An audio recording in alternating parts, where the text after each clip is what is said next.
जो लोग वहाँ मारपीट करने गए उन्होंने स्वामी प्रसाद मौर्य को क्यों मारा? क्योंकि उन्होंने सनातन का मजाक बनाया। बिल्कुल पीटने चाहिए, ऐसे लोग दौड़ा दौड़ा कर चौराहे पर नंगे करके पीटने चाहिए, इसमें कोई बुराई नहीं है। हमारे पूर्वज कल भी लड़े थे देश के लिए, हमारे पूर्वज कल भी मुगलों यहूदियों हूरों से लड़े थे, आज भी हम लड़ रहे हैं संविधान की गलत धारणा रखने वाले लोगों से, और सदैव लड़ते रहेंगे। इसके लिए हमको अपने प्राणों की आहुति देनी पड़े तो अभिनव सिंह और करड़ी सेना परिवार पीछे नहीं है। 1950 के पहले इस देश की रक्षा क्षत्रियों ने अपना रक्त बहाकर की है। किसी ऐरा गैरा नत्थु खैरा ने देश के लिए जो है लड़ने नहीं आते। देश की रक्षा संविधान ने नहीं की, देश की रक्षा क्षत्रियों ने की है, और देश की रक्षा संविधान से नहीं होती, देश की रक्षा शस्त्र से हुई है। करणी सेना का गठन किस लिए हुआ, क्या मकसद इसके पीछे का? करणी सेना का गठन भगवान राम ने जो है वानर सेना का गठन किस लिए किया था? लंका पर विजय पाने के लिए, दुष्टों का संहार करने के लिए। संविधान 1950 में बना, इसके पहले देश के लिए कौन लड़ा? आप इतिहास उठा के देखिएगा। अभी तो कुछ लोग जानकारी नहीं होती, अब आप खोद दिए हैं बात, तो 5 मिनट आपका ले लेता हूं। 1950 के पहले इस देश की रक्षा क्षत्रियों ने अपना रक्त बहाकर की है। किसी ऐरा गैरा नत्थु खैरा ने देश के लिए जो है लड़ने नहीं आते। देश की रक्षा संविधान ने नहीं की, देश की रक्षा क्षत्रियों ने की है, और देश की रक्षा संविधान से नहीं होती, देश की रक्षा शस्त्र से हुई है। आज शस्त्र जो है शास्त्रों को मिटाया जा रहा है, शास्त्रों के साथ खिलवाड़ किया जा रहा है। सरकार की आंखों में धूल झोंकने का काम उनके विधायक मंत्री कर रहे हैं। हम योगी जी से प्रार्थना करना चाहते हैं कि ऐसे विधायकों को चिन्हित करिए जो जनता का दोहन कर रहे हैं, ऐसे अधिकारियों को चिन्हित करिए जो पूर्ववर्ती सरकारों में भी चार्ज पे, इस सरकारों में चार्ज पे रहकर जनता का दोहन कर रहे हैं।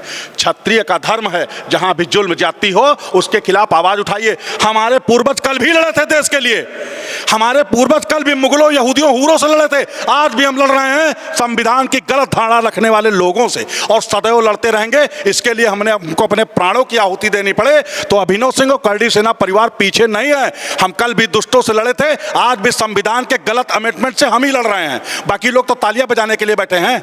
आप कोई भी काम करने निकल जाइए, उसके विरोधी मिल जाते हैं। हम फिर कहना चाहेंगे, गलत जो इंसान करेगा उसके जबड़े फाड़ने के लिए अभिनव सिंह तैयार बैठे हैं। हमारे पूर्वजों ने शेर के जबड़े फाड़े हैं, तो गलत लोगों के जबड़े फाड़ने में कोई बुराई नहीं है। अगर संविधान कहता है कि देश के लिए बोलना गलत है, संविधान के लिए बोलना गलत है, देश की रक्षा करना गलत है और देश के लिए लड़ना गलत है, तो मैं गलत हूं। मैं हर बार कहता हूं, अगर राम के लिए बोलना गलत है तो मैं गलत हूं। आपको जो नजरिया आपका हो आप समझिए, लेकिन सनातन की जब भी बात आएगी, अभिनव सिंह गोली चलाने में, गोली खाने में पीछे नहीं हटेंगे। सवाल ये है कि आपके संगठन सवाल कर लेते हैं, आप इतना बेबाक बोलते हैं, कभी आपके जो राष्ट्रीय अध्यक्ष है, जो टीम के लोग हैं, इस बारे में चर्चा नहीं करते कि आप बिना पूछे, ये फिर आपको छूट दे दी गई कि आप जो चाहे वो बोलते रहेंगे? सब हमारे बड़े भाई हैं, बीरू भैया हमको दिल से मानते हैं, सनी भाई भी हमको छोटे भाई की तरह सम्मान देते हैं। संगठन में कभी हमको किसी ने नहीं कहा कि तुम बयान क्यों देते हो, किस लिए देते हो, क्योंकि देखिए वो समझते हैं कि देश के लिए लड़ना और देश के लिए मिट जाना हर क्षत्रिय का, हर भारतवासी का घर कर्तव्य है और धर्म है। हम अपना जो फर्ज है वो अदा कर रहे हैं। हमको कभी किसी हमारे बड़े भाइयों ने कभी एक बार ये नहीं कहा कि तुम सही कर रहे हो या गलत कर रहे हो। उनको पता है कि हमारा छोटा भाई इतना सक्षम है, वो जो काम करेगा वो निपटा के हमको फ़ोन करेगा। ये बात बताएं, इसमें दोषी स्वामी प्रसाद मौर्य हैं। सबसे पहले मुकदमा उनके ऊपर होना चाहिए। रामचरितमानस की प्रतियां जलाई, विवाद स्वामी प्रसाद मौर्य से शुरू हुआ। जो लोग वहाँ मारपीट करने गए उन्होंने स्वामी प्रसाद मौर्य को क्यों मारा? क्योंकि उन्होंने सनातन का मजाक बनाया। बिल्कुल पीटने चाहिए, ऐसे लोग दौड़ा दौड़ा कर चौराहे पर नंगे करके पीटने चाहिए, इसमें कोई बुराई नहीं है। मनोज पांडे जी विधायक हैं ऊंचाहार के, केवल आप वोट की राजनीति करेंगे, केवल मलाई काटेंगे आप ब्राह्मणों के नाम पे, केवल आप सनातन का एजेंडा करके आपको वोट लेके विधायक बन जाना है? क्यों समर्थन नहीं किया आपने आशीष तिवारी का? वहाँ जितना भी ब्राह्मण परिवार है, जितने भी क्षत्रिय परिवार हैं, जितने सनातन के लोग हैं, क्यों नहीं समर्थन में उतरे आशीष तिवारी के?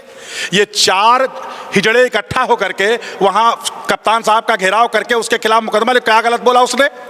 यही गाली तो ब्राह्मण और क्षत्रिय हमेशा से खाता चला आ रहा है। आज गाड़ी लगी तो तुम्हारे पिछवाड़े में बवासीर क्यों हो गया? और आप ये जो भीड़ इकट्ठा करके प्रदर्शन कर रहे हो, हम भीड़ इकट्ठा करेंगे तो रायबरेली छोड़ के भागना पड़ेगा ऐसे नपुंसकों को। ताली बजा के संविधान की रक्षा नहीं हुई है, ताली बजा के सनातन की रक्षा नहीं हुई है। उसके लिए शस्त्र और शास्त्र उठा के हमारे पूर्वजों ने लाखों लाख पीढ़ियां कुर्बान कर दी।